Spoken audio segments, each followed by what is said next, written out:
São Paulo ainda tem 1.400.000 imóveis sem energia. E você vai ver também. Ventania cancela voos em São Paulo e causa reflexos em outros 11 aeroportos do país. Lula diz que pode vetar projeto que diminui pena de Bolsonaro. Quando chegar à minha mesa, eu tomarei a decisão. Sabe, tomarei eu e Deus sentado na minha mesa, eu tomarei a decisão. Sabe? Eu farei aquilo que eu entender que deva ser feito, porque ele tem que pagar pela tentativa de golpe. Rio de Janeiro atinge a marca de 2 milhões de turistas estrangeiros em 2025.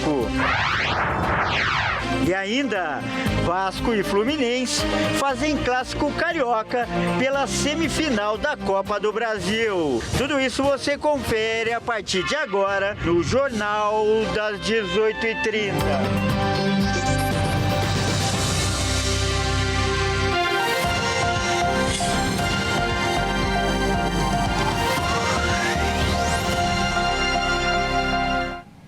Olá, seja muito bem-vindo. Nós estamos ao vivo. São 18 horas e 37 minutos pelo horário de Brasília. Eu sou o Kleber Werneck e a partir de agora você acompanha comigo as principais notícias desta quinta-feira. E o presidente Lula declarou durante uma entrevista que não descarta a possibilidade de vetar o PL da dosimetria, quando o texto chegar à mesa dele. Lula também disse que Bolsonaro deve pagar pela tentativa de golpe de Estado. Durante uma entrevista à TV Alterosa de Minas Gerais, o presidente Lula se pronunciou pela primeira vez sobre o PL da dosimetria. Lula foi questionado sobre o projeto de lei aprovado pela Câmara dos Deputados, que aguarda análise do Senado, e disse que não gosta de dar palpite em assuntos do Congresso, mas que irá avaliar a possibilidade do veto caso o texto seja aprovado pelo Congresso Nacional. Lula também disse que Bolsonaro deve pagar pela tentativa de golpe de Estado e a destruição da democracia. Eu não gosto de dar palpite numa coisa que não diz respeito ao Poder Executivo. É uma coisa pertinente, sabe, ao Poder Legislativo. Eles estão discutindo, tem gente que concorda, gente que não concorda. Ele foi condenado a 27 anos e 3 meses de cadeia, sabe? Porque ele tentou fazer uma coisa muito grave, ele não fez brincadeira. Ele tinha um plano arquitetado para matar a mim, matar o Alckmin, matar o Alexandre de Moraes. Ele tinha um plano para explodir um caminhão, sabe, no aeroporto de Brasília. E ele tinha um plano de sequestrar o poder, já que ele perdeu as eleições.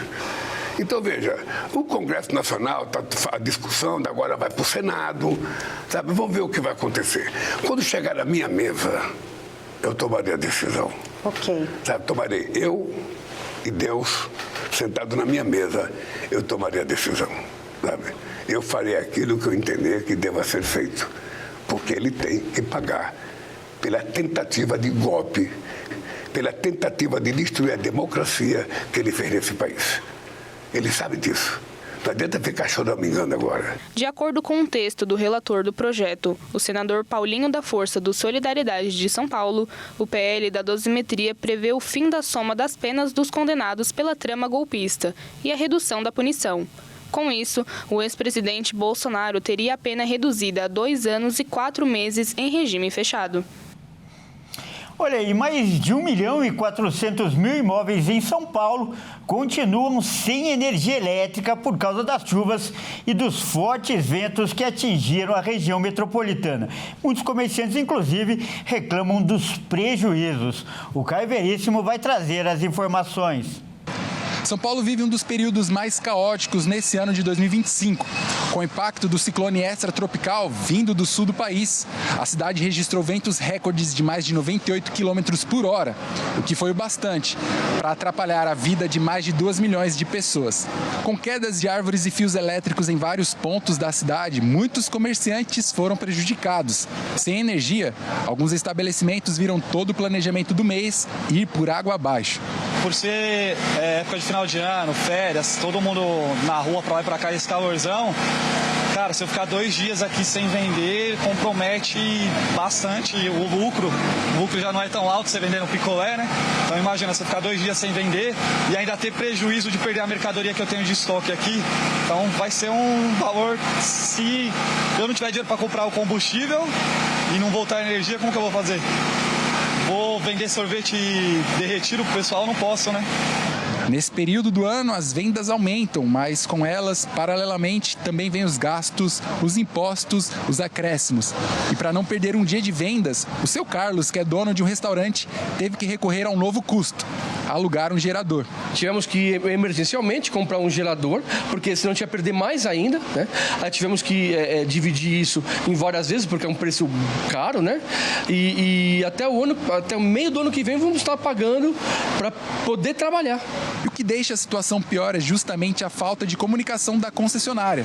O prejuízo inestimável de apenas um dia pode dobrar ou até triplicar enquanto a energia não volta. E é essa incerteza que está tirando o sono dos comerciantes. Isso não existe. Tem que dar resposta ao consumidor, porque quando eles querem, acontece. Se você atrasa uma conta de luz, eles vêm e cortam. E se toda essa situação assusta a população, segundo a IMET, nos próximos anos, novos ciclones podem voltar a prejudicar o país, já que essa mudança está associada ao aquecimento global. E para falar mais sobre a falta de energia na Grande São Paulo, nós vamos conversar agora com um porta-voz da Enel. Olha, o nosso convidado é o diretor regional da Enel São Paulo, Marcelo Puertas. Marcelo, muito obrigado pela sua participação, que é muito importante nesse momento. Seja muito bem-vindo ao nosso jornal.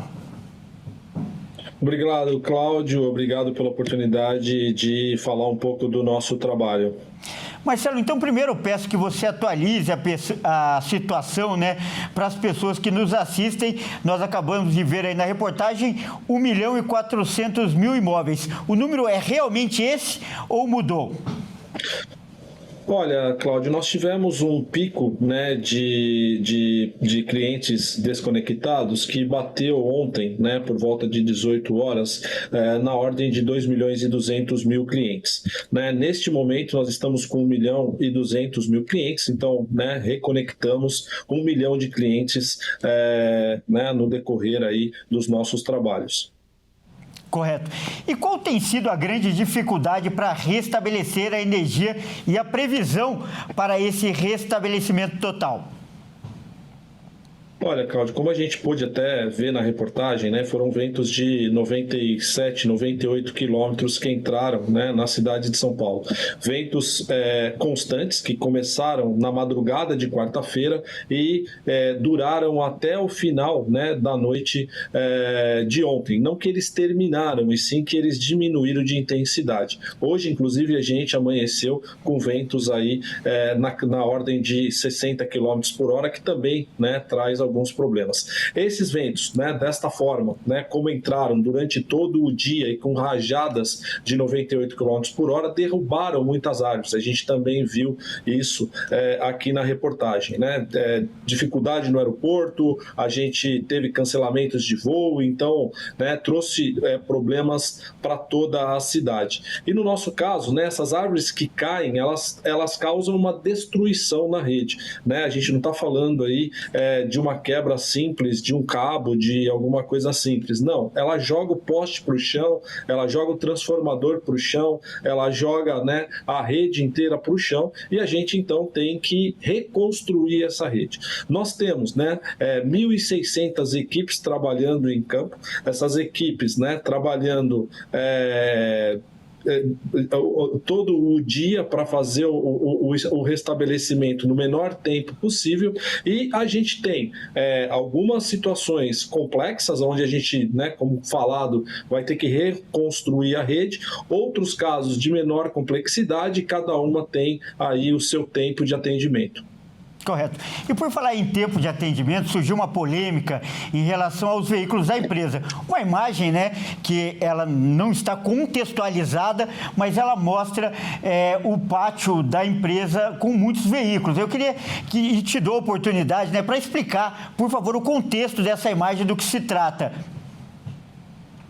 Essa é uma excelente oportunidade, né, para a gente comentar. Por quê? Nós temos 3 grandes blocos de entrada de equipes. Um às 6 da manhã, um às 14 horas e outro às 22 horas. Né? Então, são 3 grandes entradas de equipes para a gente garantir o atendimento 24 horas. As equipes que entram, né? Então vamos pegar um exemplo de uma equipe que entra às 6 horas da manhã, ela sairia, né, às 14 horas, às 15 horas, né? Num percurso normal. Mas como nós estamos, né, nesse evento climático, nessa situação, a gente estende a jornada dessas equipes por mais 4 horas. Então essas equipes, né, que deveriam sair às 15 horas, elas vão sair às 19, né? E aí lembra que o segundo bloco de equipes que entra às 15 horas. Então imagine que se eu tivesse que esperar todos esses veículos voltarem para eu subir no carro e ir para campo. E tem mais uma situação, né? Uma situação de que, como eu comentei, a gente tem que levar esses equipamentos para campo. Eu tenho que levar, né, isolador, eu tenho que levar o próprio cabo, eu tenho que levar emendas, eu tenho que levar parafuso, eu tenho que levar uma série de equipamentos para campo. Então esses caminhões têm que ser reabastecidos e é nesse momento, né, de troca de turno, ou seja, na rotatividade natural das equipes que a gente equipa esses carros. E também, né, tem um detalhe que acabaram filmando uma área de descarte de carros da Enel, né? Nós temos a nossa frota que ela é substituída a cada 5 anos e esses carros ficam, né, aguardando para serem descartados, para leilão, etc. e tal, numa base operacional nossa de Guarapiranga, né? E me parece que foi lá que foram filmados esses carros. Então tem, né, a rotatividade natural do atendimento e tem essa questão também de ser um depósito de veículos que estão sendo substituídos. Correto. A gente viu aí na reportagem, né, um consumidor pedindo um posicionamento da empresa. Tá aí, então, nós acabamos de conversar com o Marcelo Puertas, ele que é diretor regional da Enel São Paulo. Marcelo, mais uma vez, muito obrigado por essa participação, por essas explicações que, acima de tudo, são para o consumidor. Muito obrigado. Obrigado, Cláudio, e o que eu posso garantir é que as nossas equipes, o time da Enel vai trabalhar incansavelmente até a gente restabelecer o último cliente. Muito obrigado. Grande abraço. Bom, ainda falando sobre esse assunto, por causa do vendaval, aliás, que atingiu São Paulo, mais de 400 voos foram cancelados em 2 dias. Outros 11 aeroportos do país também foram afetados. No aeroporto de Congonhas, na zona sul da capital, 227 voos foram afetados, com 181 cancelamentos na quarta e 46 somente na manhã desta quinta. Já no Aeroporto Internacional de Guarulhos, na região metropolitana de São Paulo, entre a quarta-feira e a madrugada desta quinta, 61 chegadas e 56 partidas foram canceladas, totalizando 117 voos impactados. Segundo o Centro de Gerenciamento de Emergência, os ventos fortes foram causados por um ciclone extratropical que atinge as regiões sul, centro-oeste e sudeste do país e provocaram alerta meteorológico em 9 estados. A expectativa é de que as condições melhorem entre esta quinta e sexta-feira. Apesar dos transtornos, a AENA informou que o aeroporto de Congonhas permanece aberto para pousos e decolagens nesta manhã. A Gru Airport, concessionária que administra o aeroporto de Guarulhos, também informou que as operações funcionam normalmente hoje. E veja a seguir, Rio de Janeiro atinge a marca de 2 milhões de turistas estrangeiros em 2025. E ainda, Vasco e Fluminense fazem o clássico carioca pela semifinal da Copa do Brasil. Nós voltamos já.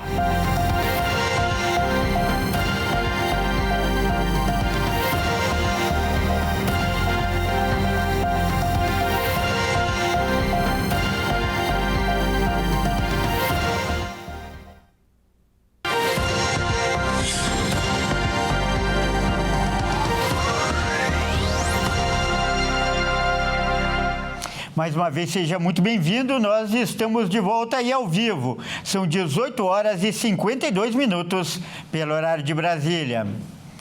E olha, o Rio de Janeiro atingiu uma marca de 2 milhões de turistas estrangeiros neste ano.